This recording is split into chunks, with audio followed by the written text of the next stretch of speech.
On Christmas Eve 1971, small Peruvian airline called Lanza operated Flight 508 from Lima to the remote jungle city of Pucallpa.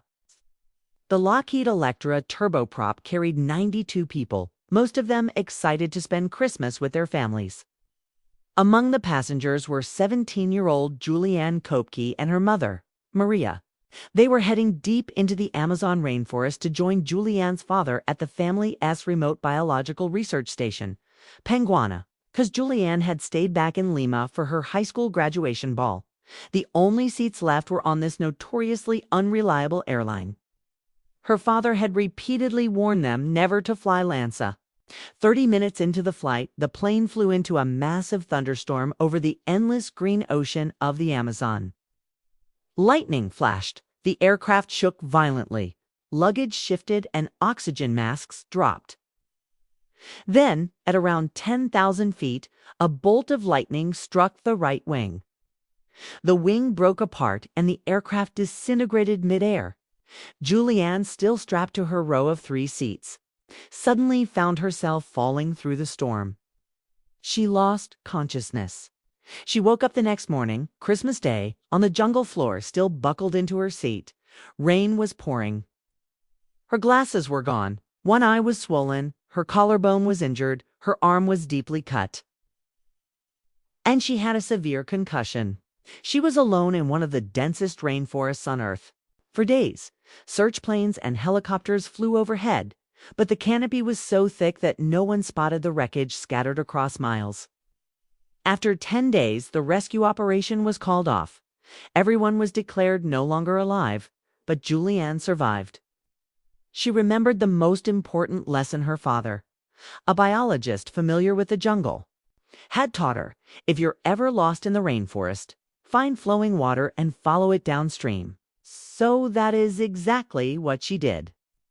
With only a small bag of sweets she found among the wreckage, one shoe missing and wearing a torn mini dress, she began walking.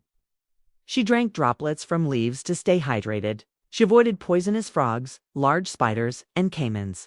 Maggots began growing in the deep wound on her arm, but she had no way to remove them properly. Day after day, she followed small streams that grew wider and deeper. She rationed her candy carefully. When the candy was gone, she survived on river water alone. Her wounds became infected, her skin peeled from sunburn, and she began hallucinating, seeing houses and hearing chickens that were not there. On the 10th day, she finally reached a wide river. Too weak to walk along the muddy banks, she floated with the current for hours. On the 11th day, almost ready to give up, she spotted a small motorboat pulled up on the shore and a tiny shelter nearby. Inside the shelter, she found a can of gasoline. She poured it over her arm to kill the maggots. The pain was intense, but it forced most of them out. Exhausted, she decided to wait there. That evening, 3 local loggers arrived to take shelter from the rain.